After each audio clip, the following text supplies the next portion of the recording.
और इस मामले में थोड़ा शहर पिछड़ा है। इसके पश्चात मैं आदरणीय श्री तंत्र शिक्षण उप संचालक जी श्रीमान गुलाबराव ठाकरे जी को अनुरोध करना चाहूंगा कि वो स्टेज पर आए, माइक पर आए। Thank you very much. आमच्या नागपूरचे सर्वात ज्येष्ठ नेते सन्माननीय रणजित बाबू देशमुखजी, या कार्यक्रमाचे आद्य प्रवर्तक तरुण नेते अमोलजी देशमुख, येथे उपस्थित असलेले मुंबईहून आलेले आमचे मित्र, नाव I can call you friend, Jhangyaniji education counselist, mister Mishra director of the Lokmat Samachar, all the principals of the management, इथे उपस्थित असलेले माझे सगळे विद्यार्थी मित्रांनो, विविध कंपन्यांचे जे प्रतिनिधी आहेत, मित्र हो, आज या कार्यक्रमात इथे असताना मला खूप आनंद होत आहे, खूप अभिमान वाटत आहे। हा कार्यक्रम कुठल्याही प्रकारचा गॅदरिंग सारखा कार्यक्रम नाही, कुठलाही पॉलिटिकल कार्यक्रम नाही, it's a total social work,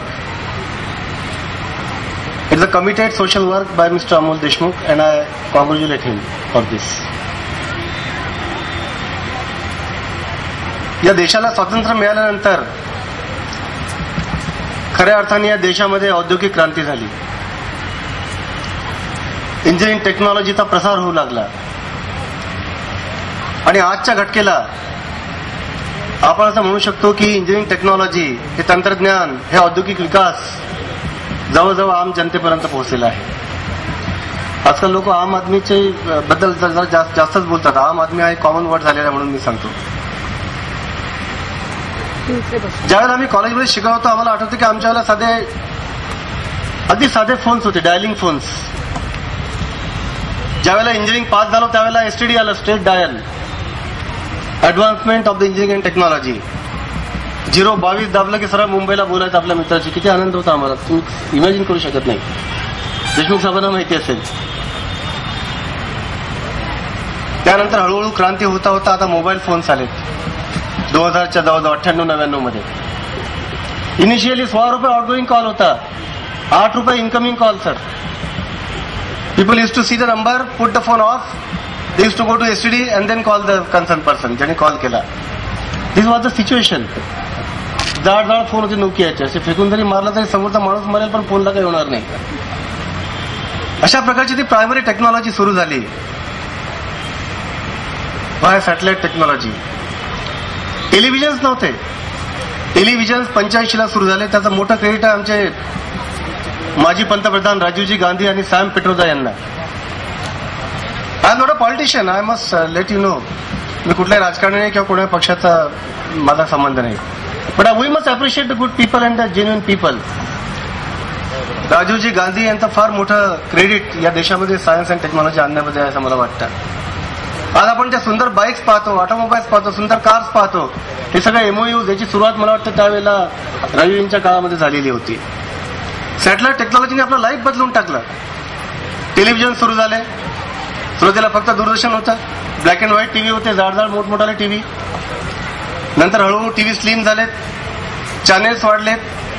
आज जवळजवळ 150 ते 200 चॅनेल्स आज आमच्या याच्यावर आहेत। प्रत्येक जण आपल्या रिमोटशी खेळत राहतो, प्रत्येकासाठी प्रत्येक गोष्ट आहे। मुलासाठी ESPN स्टार स्पोर्ट आहे, त्याच्या आईसाठी सास भाऊचे झगडे आहेत,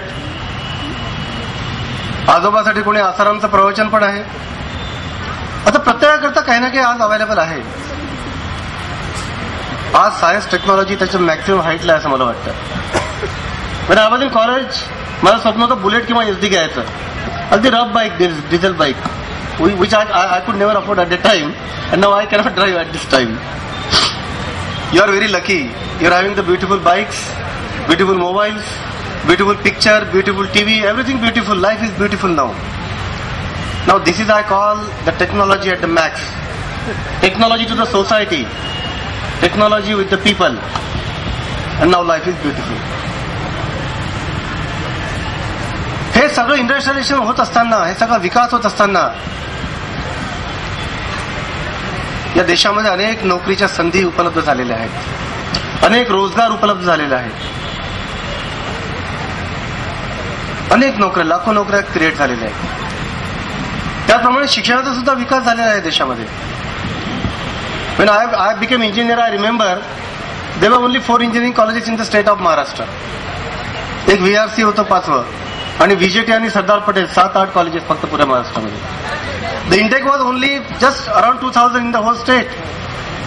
Now today we have the engineering intake 1.6 lakhs, diploma intake 1.5 lakh, MBA, MCA सगळं मिळून जवळजवळ आमच्या संचालनाखाली सर 5 लाख इंटेक आहेत. Every year we admit 5 lakh manpower. So we are the one of the biggest manufacturer of this manpower, and I am proud to be the general manager of this brand factory, to be the joint director of this technical education in Nagpur region. This is a brand factory which is manufacturing the manpower in the country. We are the leader in the country. We are one of the biggest manufacturer of the manpower. But the problem is that नोकरीची इच्छा असणारे अनेक उमेदवार आज तयार आहेत. एकीकडे नोकऱ्या तयार आहेत, परंतु अर्ज कुठे करावं, कोणाला भेटावं, how to crack the ice हे उमेदवारांना माहित नाही. आणि उमेदवार कुठे शोधावं, कशा प्रकारे शोधावं, जाहिरात देऊन इंटरव्ह्यू घेऊन सगळं करायला वेळ कॉर्पोरेट जगताला नाही. Corporate want immediate absorption of the people. एकीकडे लोक आहेत, तहानलेला माणूस आहे, एकीकडे विहीर आहे, याला जोडायचं कसं. आणि मग याच्यामधूनच संकल्पना आली ती मेळ्याची, रोजगार मेळा ज्याला म्हणतो आपण, हिंदीमध्ये ज्याला मेला म्हणतात. Our country is a country of melas. We have great heritage of melas. आजकाल सगळेच मेले लागतात. लोन मेला लागतो, माहिती ना, सगळ्या प्रकारचे मेले लागतात. तशा प्रकारे हा रोजगार मेळा या ठिकाणी आयोजित करण्यात आला. मेल्याची संकल्पना जी आहे, this fair, career fair, it is just to get the people meet each other, let the people interact with the industry and corporate world. It is not the assurance of the job as Mr. Amol has said. काही guarantee नाही कोणत्या गोष्टीची, परंतु एक संधी उपलब्ध करून देणे हा एक चांगला उद्देश या उपक्रमाचा आहे. आणि म्हणून मला या ठिकाणी त्यांना अत्यंत आनंद वाटतो. I feel very proud. Friends, recently on 9th of January, central government has passed in the cabinet national youth policy. I must tell you, there are 11 priority areas which has been outlined in that policy, national youth policy. The priorities are education, employment, entrepreneurship, good quality education, good cultural education, youth policy of the central government, and I congratulate our central government for that. भरपूर चांगल्या संधी available आहेत. Under this policy of the national education for the youth, the age group covered will be from 15 to 29, which is around 27.5% of the population, which will be around 33 crores of the young population. So friends, these are really good. You are fortunate. You have better opportunities for the education, better opportunities for the employment, and you must utilize it. But remember, merely simple education will not be sufficient. Opportunities are there, but to encash the opportunities, you must have the required qualification, experience, and knowledge in all the respects. Simple degree will not do for you. You'll understand it. So I once again thank the